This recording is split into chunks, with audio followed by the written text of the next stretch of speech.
umumi wa ala alihi wa sahbihi wa barik wa sallim tasliman bi qadri azamati dzatika bi kulli waqtin wahid. Amma ba'du, wa ya ibadallah, para jamaah semuanya, ibu-ibu semuanya yang dirahmatin, disayangin, dicintain oleh Allah Subhanahu wa taala, terkhusus kepada tuan rumah kita Bapak Haji Liwan, Ibu Haji Misnara beserta keluarga besarnya, anak-anaknya semua, semoga dilimpahkan sehat afiat, senang dunia akhirat, barokah rezekinya, barokah rumah tangganya, kabul hajat-hajatnya, anak-anak menjadi anak yang soleh dan solehah, dimudahkan apa yang menjadi hajat-hajat dan cita-citanya, menjadi orang yang istiqamah di jalan Allah Subhanahu wa taala. Kepada kita semua yang hadir di tempat ini, semoga Allah Subhanahu wa taala limpahkan terus keberkahan, kesenangan, kebahagiaan dunia akhirat.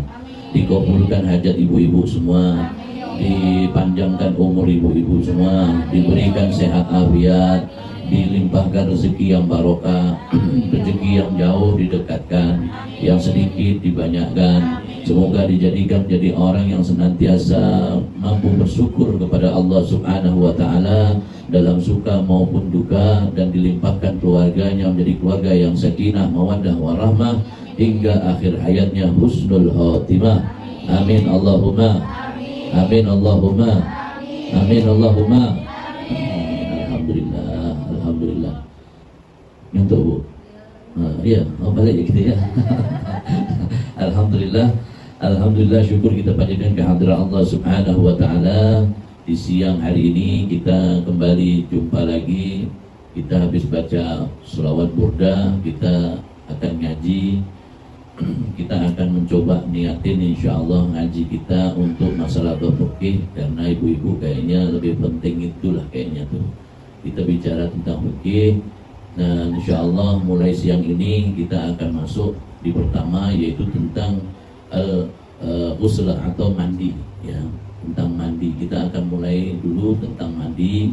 Ibu-ibu nih kan kalau masalah mandi kadang asal mandi aja Bu ya, tapi insyaallah lebih paham lah mana mandi yang wajib, mana mandi yang tidak wajib. Nah, disampaikan bahwa Imam Ahmad itu menyampaikan mandi wajib tidak boleh diniatin dengan mandi biasa. Mandi wajib maka harus dengan lafadznya dengan mandi wajib. Nanti kita kasih tahu tentang niatnya tadi tersebut.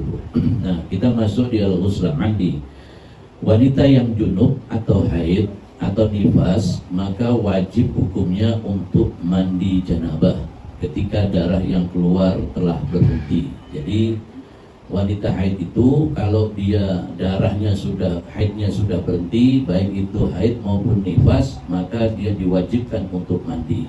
Nah, sebagaimana Allah Subhanahu wa taala sampaikan di sini bahwa wa yas'alunaka anil mahid qul huwa adzan fa'tadilu nisaa bil mahid wa la taqrabuhunna hatta yadruna fa idza tatahharna wa'tuhunna min haitsu amarakumullah innallaha yuhibbut tawwabina wa yuhibbul mutatahhirin. Dan mereka menanyakan kepadamu ya Muhammad tentang haid, maka katakanlah haid itu adalah sesuatu yang kotor ya.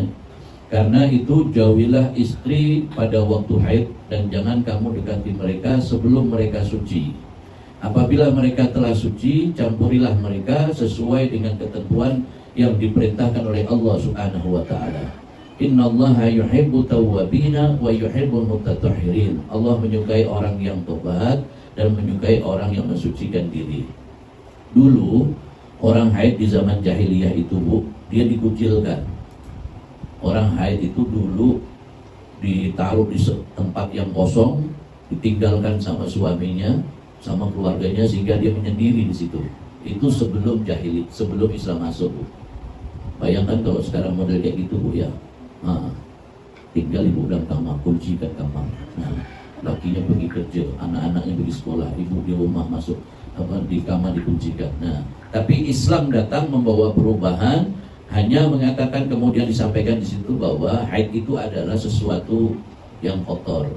Haid itu berasal dari kata yang mengalir, ya. Haid itu yang mengalir, yang kotor tadi disebut, ya. Nah, jadi darah yang kotor itu mengalir maka disebut haid. Maka disampaikan di sini bahwa diperintahkan untuk suami mendekati istrinya. Mendekati ini di sini bukan diartikan bahwa dia kemudian tidak boleh duduk sama-sama, Bu, ya. Nah, ibu jangan ngertian gitu, nanti ibu haid, laki ibu datang duduk, jauh. Nah, bukan seperti itu.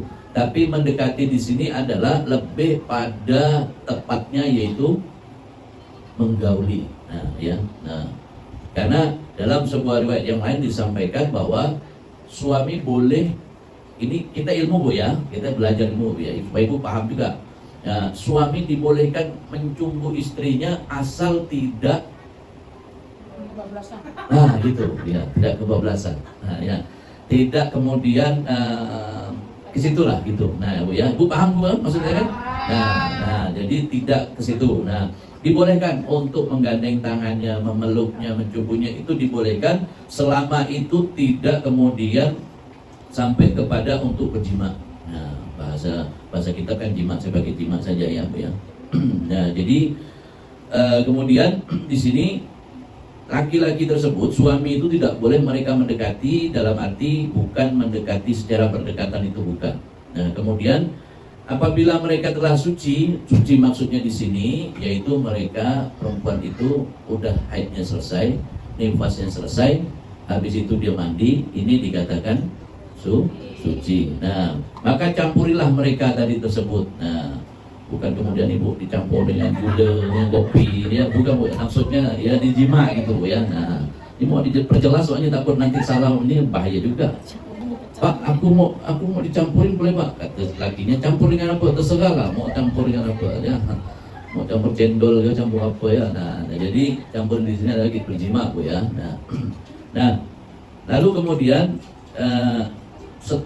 inilah sesuatu yang disukai oleh Allah Subhanahu wa Ta'ala. Nanti boleh ibu tanya, nggak apa-apa, Bu, yang berkaitan mengenai masalah mandi. Nanti masalah haid ada khusus, Bu, kita, Bu. Kita masuk ke fikih perempuan, khusus perempuan, Ibu, ya, fikih khusus perempuan. Baginda Nabi besar Muhammad SAW, beliau bersabda kepada Fatimah binti Abi Ubais, disampaikan bahwa wa idza aqbalatil haidatu pada is-salata wa idza adbarat falsil anki dama wasalli.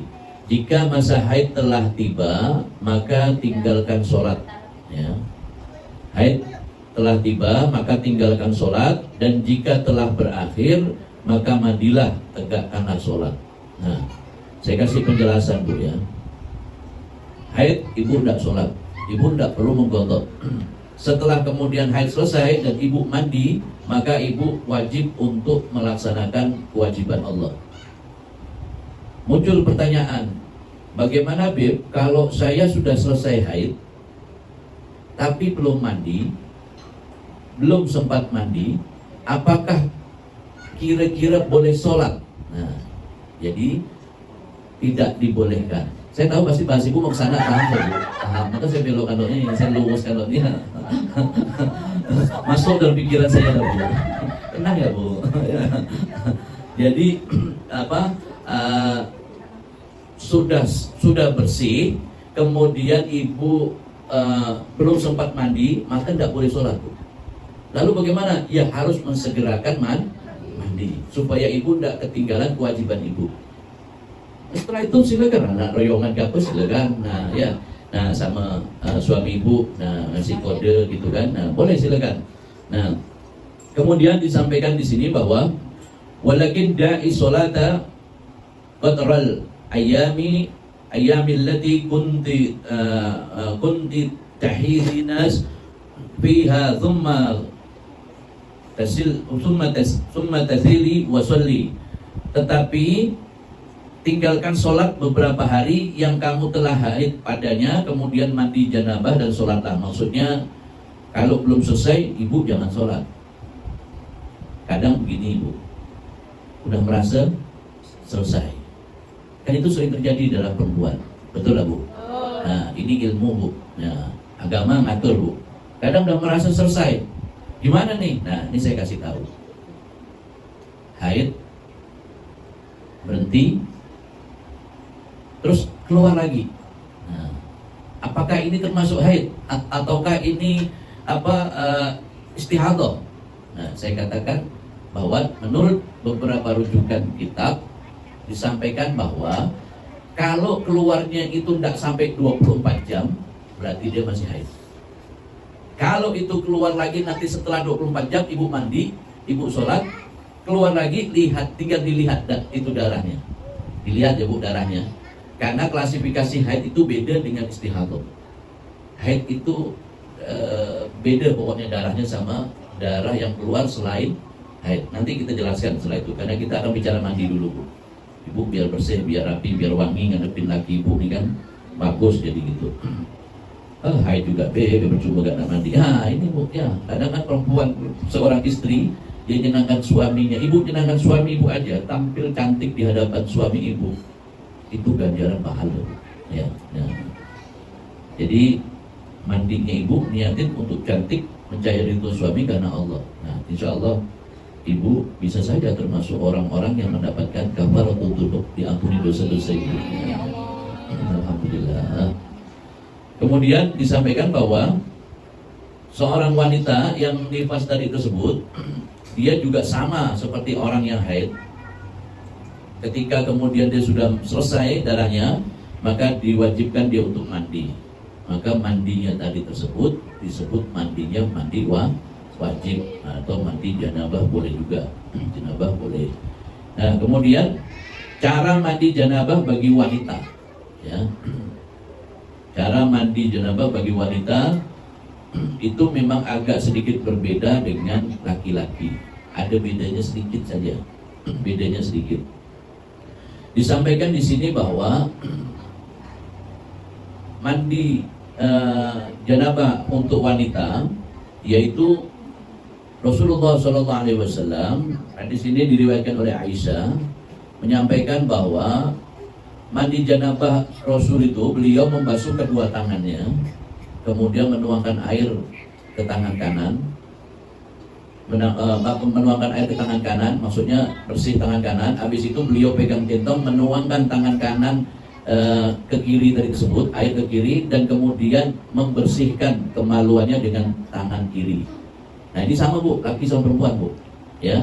Mohon maaf Bu ya, ini ilmu Bu ya. Nanti bilang, Habib nih, ada ilmu lain enggak?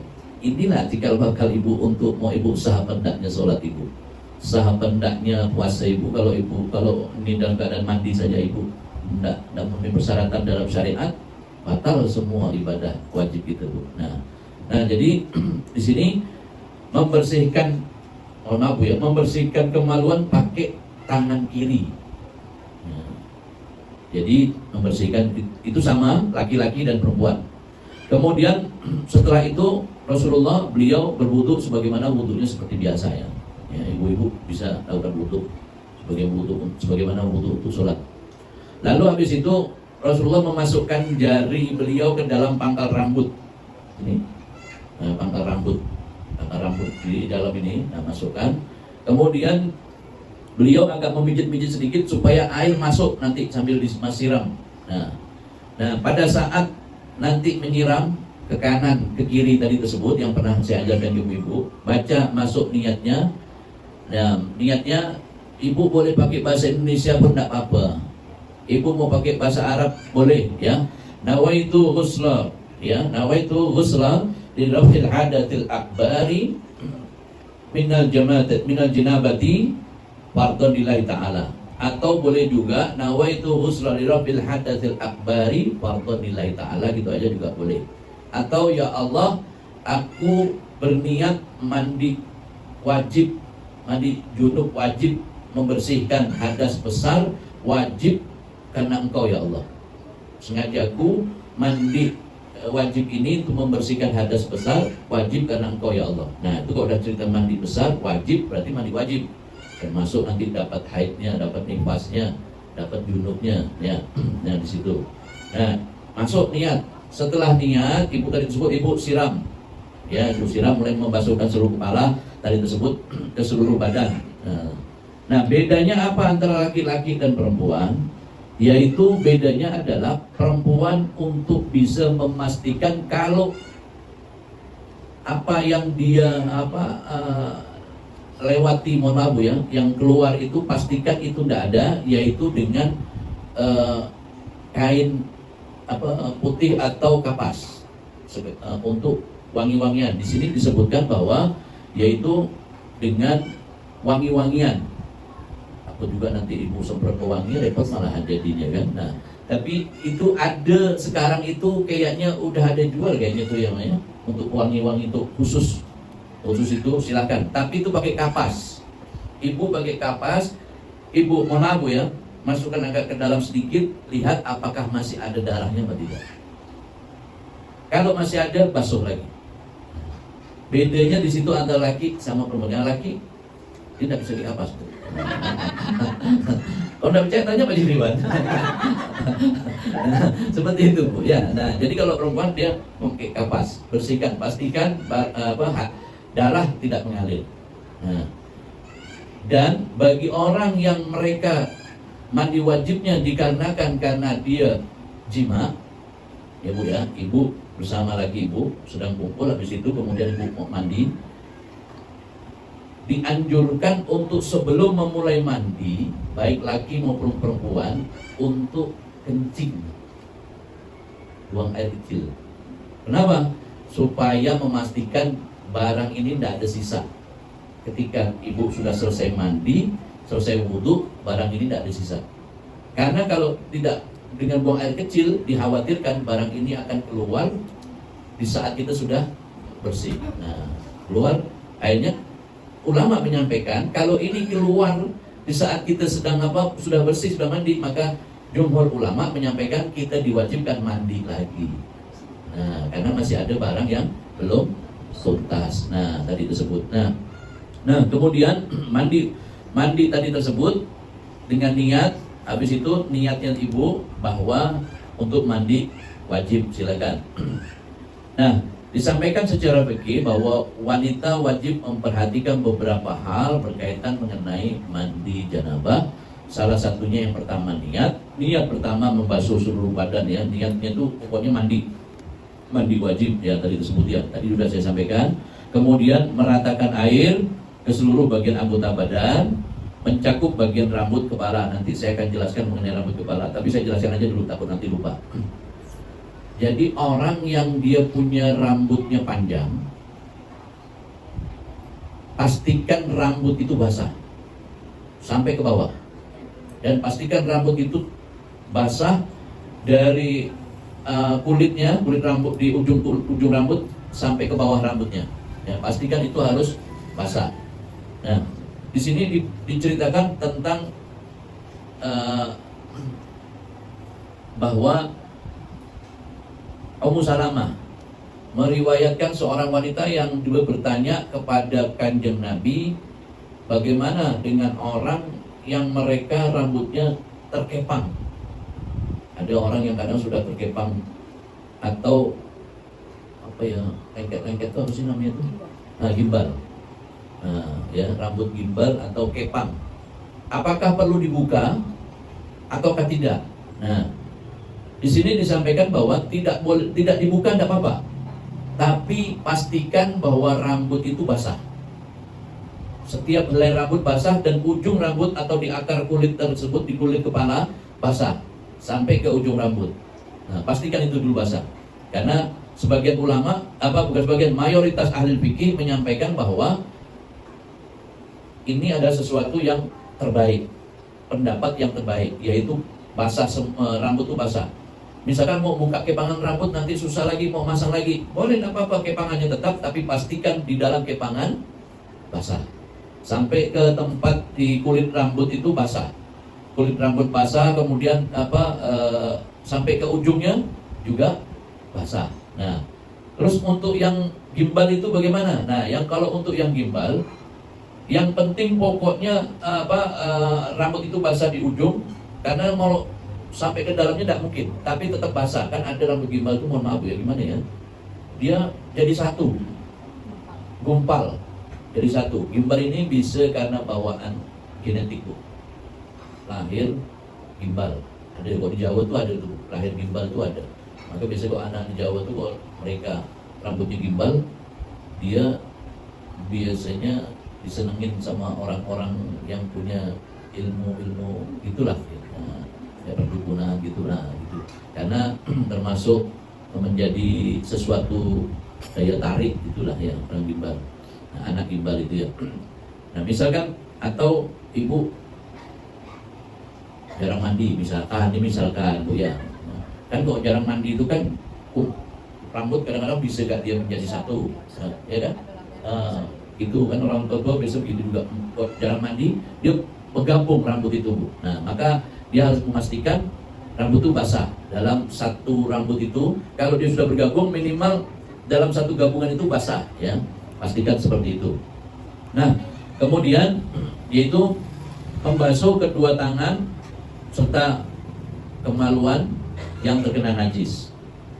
Habis itu wudu. Setelah wudu ibu mulai dengan mandi, siram kanan, siram kiri, mandi. Nah mengguyur air harus ke kepala 3 kali, anjurannya seperti itu. Lakukan secara berturut-turut dari seperti itu. Nah ini hal yang berkaitan mengenai mandi. Kadang kita lengah, Bu. Maksudnya karena kita tak mau bertanya, tak ngerti gak, akhirnya main lajat. Nah kalau hal-hal yang seperti kaitan untuk kebaikan dalam hal ibadah kita, bagus kita hati-hati, Bu. Terutama dalam bab mandi, wudu, karena ini kaitannya nanti ke sholat ibu. Mandi juga kaitannya nanti ke puasa, sholat, dan seterusnya. Contoh, saya kasih contoh, orang yang mandi junubnya tidak sah, tidak ada niat, tidak niat dia nih, mandinya itu tidak pakai niat, langsung mandi ya gitu, tidak pakai niat, karena segala sesuatunya harus dengan niat. Kalau dia mandi wajibnya dia tidak dengan niat, maka dikhawatirkan dia dalam keadaan masih junub terus. Kecuali dia tidak tahu, maksudnya di tempat itu tidak ada pengajian, di tempat itu tak ada guru, dia tidak tahu, tidak ada tempat lagi untuk bertanya. Nah, tapi kalau dia tahu maka dihukumin dosa. Maka penting, Bu, mandi ini penting, Bu. Ibu juga bisa mengajarkan kepada anak-anak itu masa balighnya nanti ketika mereka itu, apalagi kemudian anak-anak masa pertumbuhan, baik itu laki-laki maupun perempuan, dia mulai kita ajarkan jangan sampai dia ada rasa takut dengan apa yang dia alami. Nah, kadang ada orang yang wanita itu dia dapat haidnya lebih cepat. Kadang SD ada yang udah haid, ada yang SMP belum haid gak. Nah, itu saudara saya umurnya 30 tahun belum haid, mungkin dia sakit gitu. Nah, perlu diperiksakan ya. Kalau sampai umur segitu tidak dapat haid, mungkin dia ada kelainan ya. Tapi haid itu bisa datang dari kecil, SD pun bisa. Umurnya bervariasi. Makanya baginda Nabi dulu waktu menikahi Sayyidatuna Aisyah, itu Aisyah itu umurnya 9 tahun. Aisyah itu umur 9 tahun dinikahi Kanjeng Nabi, tapi kemudian bersama dengan baginda Nabi umur 12 tahun. Berarti anak-anak pun sekarang sudah apalagi masa-masa pertumbuhannya subur banget sekarang, Bu. Makin banyaknya faktor makanan merangsang hormon, bisa mempercepat proses haid itu bisa datang kepada anak. Tontonan-tontonan juga bisa berpengaruh tadi disebut menjadi hormon yang lebih cepat buat seorang anak untuk haid. Nah, maka dalam hal ini dibutuhkan untuk figur seorang ibu membersamai anaknya, katakan kepada mereka tidak usah panik segala macam, dan kalau bisa diberikan pemahaman mulai sedini mungkin, diberikan pendidikan sedini mungkin ya. Nah, disampaikan di sini bahwa bagi wanita yang tadi tersebut rambutnya berkepang, menurut mazhab Malik, Hanafi, dan Syafi'i, maka dianjurkan untuk melepas kepangannya. Ya, jadi mazhab Malik, Hanafi, Syafi'i, anjurannya adalah melepas kepangannya. Beb, tapi capek Beb, kepangannya bayar mahal kan? Ada tuh Bu, kepang yang bayar kan ada tuh Bu, kalau biasa di pantai-pantai itu kan. Nah kalau Ipan ini tahu lah apa yang biasanya di tempat turis-turis tuh, mereka tuh suka ngepang Bu, ada jasa. Ya kan, jasa ngepang itu di Bali itu ada jasa ngepang rambut orang-orang bule. Nah, maka dikepang kecil-kecil mereka tuh, itu ada jasanya. Atau ibu buka YouTube aja lah. Nah, nggak repot dibuka YouTube, jasa kepang rambut itu biasa di tempat-tempat wisata itu ada. Itu misalkan banyak kan kecil-kecil, kadang mereka buat apa? Buat tampilan gitu segala macam. Nah, misalkan Bu ya, anak-anak kita atau saudara kita, ini ilmu ya. Nah, bagaimana? Maka menurut mazhab Malik, Hanafi dan Syafi'i, lepaskan ya, untuk memastikan air bisa masuk sampai ke rambut dan pangkal-pangkalnya. Nah, kemudian menurut mazhab menurut mazhab di sini Imam Ahmad menyampaikan bahwa boleh silahkan tidak melepas, tapi dipastikan bahwa itu tetap basah ya. Ibnu Qudamah juga menyampaikan bahwa boleh tidak dilepas, tapi pastikan saat rambut itu harus basah, rambut beserta pangkalnya, supaya kemudian ketika nanti dia mandi, baik mandi untuk bersihkan haid maupun mandi nifas, maka insya Allah itu bisa tuntas dan bersih. Nah, nifas itu saya sampaikan Ibu bahwa biasanya kebanyakan orang kita menganggap bahwa nifas itu 40 hari. Maka biasanya ada syukurannya, kata kalau orang-orang kita tuh, kalau orang habis melahirkan 40 hari itu ada syukurannya. Memang dianjurkan orang tua kita dulu tuh gitu juga. Orang Jawa juga gitu juga, ada syukurannya setelah 40 hari. Nah, tapi saya sampaikan bahwa nifas itu tidak harus 40 hari. Tergantung, kalau ibu sudah bersih 35 hari sudah bersih, ya ibu mandi. Kalau ibu sudah bersih 37 hari, ya ibu mandi. Tidak harus 40 hari. 40 hari ini adalah hitungan maksimal. Ya. Hitungan maksimal itu 40 hari. Lebih 40 hari mungkin dia ada sakit atau dia istihadah tadi tersebut ya. Jadi mungkin darah yang keluar bukan darah nifas, atau mungkin bukan darah yang lain, tapi disebabkan karena penyakit. Nah, kemudian di sini bagaimana wanita yang istihadah itu bersuci? Disampaikan bahwa kesepakatan dari mazhab yang 4 di sini, Maliki, Hanafi, Syafi'i, Hambali, disampaikan bahwa tidak wajib mandi janabah bagi wanita yang istihadah. Istihadah Bu ya, bukan haid ya, tidak wajib. Berarti boleh dikerjakan, mandi wajibnya boleh hendak. Bagi yang mereka darah keluarnya bukan haid. Paham Bu ya? Nah, Ibu harus paham dulu nih. Jadi ibu sakit, haidnya misalkan lewat dari 15 hari, berarti itu ibu istihadah. Nah, apakah nanti setelah darah istihadah itu ibu selesai, apakah itu diwajibkan mandi? Boleh mandi, boleh tidak. Nah, tidak wajib mandi janabah bagi orang yang istihadah. Kecuali selesai haid.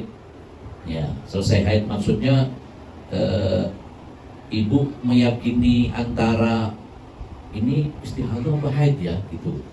Ibu mandi ya, mandi wajib. Seperti tadi saya sampaikan, 1 hari dapat, habis itu berhenti, habis itu dapat lagi. Nah, nanti saya akan jelaskan tentang ciri-ciri haidnya tadi tersebut. Nah, kemudian dia wajib berwudu setiap kali menegakkan sholat menurut mazhab Syafi'i, Hanbali, Hanafi, dan tapi dalam mazhab Malik itu mustahab. Mustahab itu dianjurkan ya, dianjurkan. Mustahab itu dianjurkan untuk dia berwudu. Maksudnya gini Bu, ibu mau sholat, mandi, sudah mandi wajib, misalkan mandi wajib dengan karena ibu sedang istihadah, ibu mandi wajib. Apakah kemudian boleh berwudu lagi? Boleh, silakan. Nah, jadi mandi wajib itu apakah boleh ditutup dengan wudu? Maksudnya ya, boleh. Ada orang yang mandi wajib itu begini, Bu.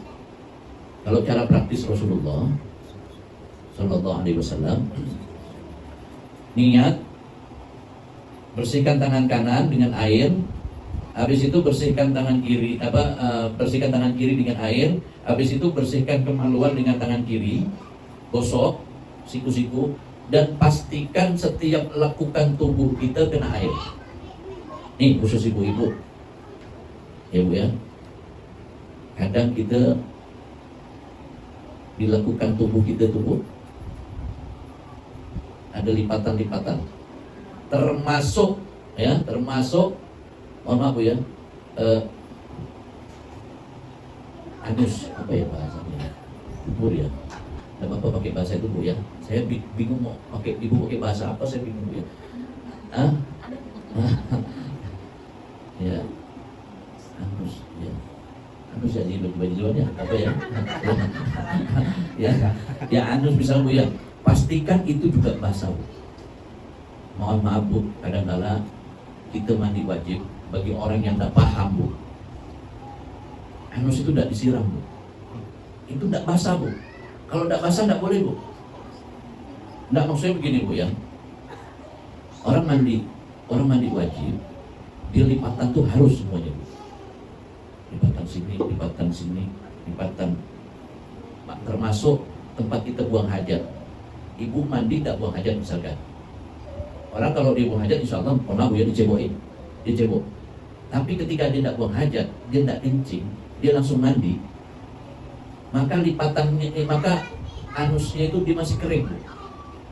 Kecuali ibu, mohon maaf, ibu jongkok. Ketika jongkok, air itu kemudian ibu siram, dia terasa itu Bu. Dia sampai ke anus itu sampai. Tapi syukur-syukur ibu siram itu jauh lebih bagus. Nah, karena kalau itu tidak ibu bersihkan sampai masuk sedikit, mohon maaf ya, masuk sedikit, khawatirnya dalam keadaan mandi kita tidak sah. Masuk sedikit itu maksudnya dibersihkan Bu. Ini apa ya? Lubangnya sedikit itu. Nah, bersihkan sedikit Bu lubangnya. Ya, tapi jangan ini nanti malah keluar yang enggak malah repot ya Bu ya. Bersihkan itu ujungnya aja, yang ketika ibu jongkok saja, itu dibersihkan itu. Dia kan kok jongkok kan agak menganga gitu. Aku sih nggak bahas itu. Agak ngetek dulu. Ngetek lah. Kolom gitu ya. Dia agak keluar. Nah itu dibersihkan. Ya agak retak. Apa ya? Ya gitu deh pokoknya Bu.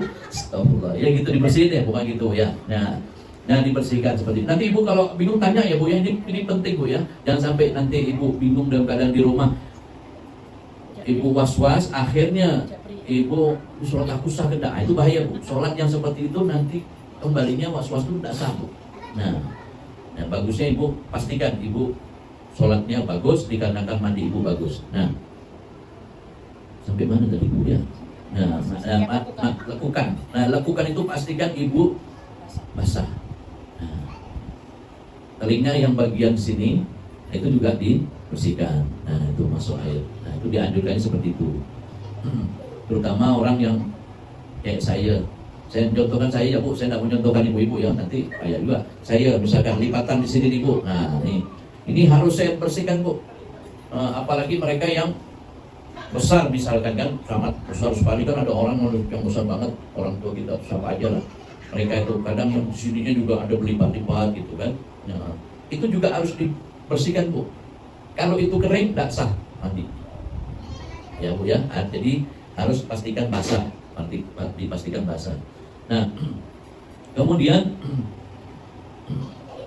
mensucikan bagi wanita yang haid, yang kena darah dan mengusapnya tadi tersebut adalah sesuatu hal yang harus dilakukan.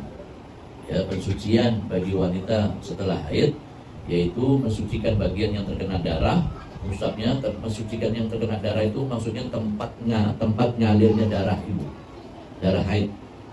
Itu pastikan darah tidak mengalir lagi. Setelah itu lalu kemudian di sini disampaikan bahwa Hamnah suatu ketika itu pernah mengeluh tentang darah yang keluar kepada Rasulullah SAW. Rasulullah lalu menyampaikan bahwa an idlagil kursufa fa innahu yadhibud dam. Letakkan kapas yang basah karena sesungguhnya dia dapat menghilangkan darah. Kapas yang basah ibu letakkan bukan berarti ibu tidak tunggu sebentar basah. Jangan sampai nanti kapas tuh ibu lupa, bawa jalan kemana-mana repot nanti akhirnya. Bersihkan bu ya, bersihkan. Tapi di situ dengan bahasa di sini bahwa lagil kursufu, dan kursufa di sini agak lama sedikit bu, tahan lama. Kalau lihat itu masih ada darah, ibu bersihkan bu. Biasanya kalau itu darahnya haid sudah selesai itu dia tidak seperti merah gitu, enggak, sudah agak kuning-kuningan gitu. Ibu jangan pikir kok Habib tahu, belajar bu, belajar nih ada kitabnya ya. Ini pikiran kan pasti hebat Habib tahu gitu. Masuk dalam otak saya nih bu, orang-orang gini-gini itu hebat kan saya bu kan, paham gitu bu. Nah setelah itu setelah masa haid berakhir tapi darah masih keluar, maka itu tidak membatalkan sholat asalkan darah itu pastikan darah istihadah bukan darah haid. Dan cara wudhunya adalah pernah saya ajarkan sama ibu. Pernah nggak saya ajarkan bu? Ibu tetap misalkan gini ya, bagi yang punya penyakit beser tahu bu? Suka kencing-kencing bu. Nah, tawa sedikit, gitu, keluar. Gerak sedikit, keluar. Sakit sedikit, keluar kencing. Nah ini orang penyakit beser. Atau kemudian ada orang yang punya penyakit yang dia memang setiap gerakan tuh kayaknya suka kencing, los dan memang budak ini ya. Nah, udah perangkat-perangkatnya udah gitu kan. Nah jadi di sini beda bu dengan orang yang dia ketawa dia kencing itu memang itu normal bu. Tapi kalau jalan kaki suruh itu tidak normal, itu dia sakit. Nah beser itu adalah maka dia boleh melakukan sholat. Wudhunya yaitu pastikan di saat dia wudhu tidak keluar air kencingnya. Pastikan dulu. Habis itu ibu kasih, sekarang sudah ada pembalut. Ibu pakai pembalut. Harus pakai pembalut tuh Ben. Ya nanti kalau kena ibu najis bu, udah tua gitu nih. Ya beda kalau anak laki-laki yang dia masih menyusui ibunya belum kena makan. Itu palingan najisnya bersihkannya cuma pakai percikan air. Kalau orang tua macam ibu nih, itu mau dicuci habis atau bu, ya, itu mau diguyur. Sama dengan anak perempuan itu beda dengan laki bu. Nah, anak perempuan sama anak laki itu beda cara bersihkan anak bayi perempuan dan laki itu. Bayi perempuan dia harus air yang mengalir. Tapi kalau bayi laki-laki cukup dipercikan saja. Jangan lalu pikir, mungkin lebih bau kali, jangan pikir situ bu ya. Nanti kita jelaskan, bahwa saya ibu mikir jauh lah ya. Ibu kerjakan di apa yang udah saya ini sampaikan ya. Nah, jadi orang yang dia punya penyakit istihadah, beser atau suka kencing tersebut, maka dia pastikan tidak keluar. Beb, tidak bisa beb, kalau wudhu masih tetap keluar. Atau orang yang suka kentut-kentut bu, jalan sedikit, jalan sedikit, gitu bu ya. Nah, kan ada penyakit gitu tuh ya, kebanyakan apa gitu kan. Nah, jadi pastikan barang ini dia tidak keluar pada saat kau wudhu. Beb, tidak bisa beb, wudhu dia ngalir beb. Maka ibu harus pakai pembalut. Ibu pakai pembalut. Ketika ibu kemudian niatnya tidak keluar, ya bu, niatnya tidak keluar, ibu teruskan. Pada saat niat wudhu bu ya, niat wudhu tidak keluar, habis itu cepat ibu wudhu, selesaikan. Nanti keluar ternyata pada saat itu, tidak apa-apa teruskan. Nah, yang penting pada saat ibu niat, dia tidak keluar. Itu untuk yang akut, ya penyakit yang akut. Penyakit akut itu beser yang gerak sedikit keluar, darah misalkan atau apa tadi istihadah itu keluar. Nah, tapi lebih bagus kalau di saat kemudian ibu wudhu tidak keluar, itu lebih bagus, ibu ya. Jadi pada saat ibu pada saat ibu wudhu tidak keluar, itu lebih bagus. Pastikan ibu wudu, ibu tidak terkencing, ibu tidak keluar darah darah dari selain haid tadi tersebut. Nah, silakan. Nah, kalau kentut, ya dia membatalkan wudu ibu juga sebenarnya. Nah, tapi kalau penyakit yang seperti ini, maka makfu selama dia tadi tersebut dalam apa? Wudunya dia tidak buang angin, tidak ada masalah. Misalkan dia punya penyakit memang suka kentut misalkan. Kalau udah punya penyakit suka kentut, jangan di stop depan.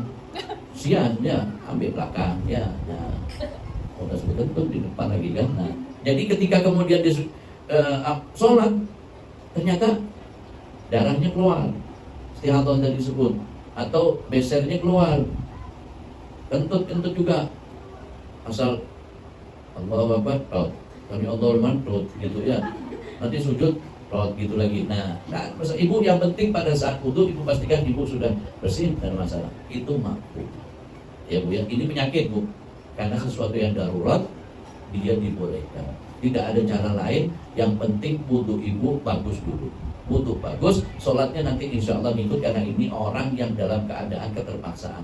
Karena segala sesuatu yang darurat pada akhirnya boleh dikerjakan. Contoh, babi, anjing, tikus haram dimakan. Betul lah bu? Ada yang pernah makan daging tikus? Nah, jangan bu ya. Nah, tidak sengaja katanya. Nah, ternyata kita terdampar di satu hutan, tidak ada makanan yang bisa kita makan kecuali tikus anggora yang lewat depan kita. Saking besarnya itu tikusnya anggora bu. Lewat mondar-mandir gemuk gitu kan. Nah, tidak ada lagi yang bisa dimakan, semuanya tidak ada bisa dimakan kecuali hanya itu. Makan daun-daun kita tidak tahu ini beracun apa tidak. Maka dalam kaidah hukum Islam, sesuatu yang darurat dibolehkan, biarpun haram. Karena sesuatu yang haram, kalau itu kemudian kita berada dalam satu tempat yang darurat, maka dihukumin boleh. Darurat loh bu ya. Jangan kemudian masih ada ikan lele, masih ada ketemu buah apel, masih ada ketemu buah-buahan, sayur-sayuran yang itu bagus, lalu kita ngambil kayak tikus lebih enak kan nih. Itu tak boleh. Nah, itu tak boleh. Darurat itu sesuatu darurat maka dibolehkan ya, sesuatu termasuk tadi tersebut. Ibu sholat dalam keadaan istihadah itu tidak boleh, tapi karena darurat ibu sakit maka dibolehkan. Yang penting wudunya ibu benar, wudunya ibu betul, wudunya tidak keluar darah, wudunya tidak keluar kencing ya. Nah, inilah hal-hal yang berkaitan mengenai mandi. Insya Allah nanti kita akan bahas mengenai bab lain, masih berkaitan mengenai fikih. Semoga manfaat, barokah fid dini wa dunya wal akhirah. Dan apabila ada pertanyaan, silakan ibu bisa tanya. Dan semoga Allah Subhanahu wa taala menganugerahkan kepada kita kesenangan, kebahagiaan fid dini wa dunya wal akhirah, dimudahkan kita dalam mendapatkan ilmu yang manfaat, barokah fid dini wa dunya wal akhirah. Allahumma ja'alna minas su'ada'i maqbulin wa la taj'alna minal asqiya'i matudin. Rabbana innana amana waghfir lana dzunubana wa qina adzabannar. Wa sallallahu ala sayyidina Muhammadin wa ala alihi wasallam walhamdulillahirabbil alamin. Terima kasih. Wallahul muwaffiq ila aqwamit thoriq. Assalamualaikum warahmatullahi wabarakatuh.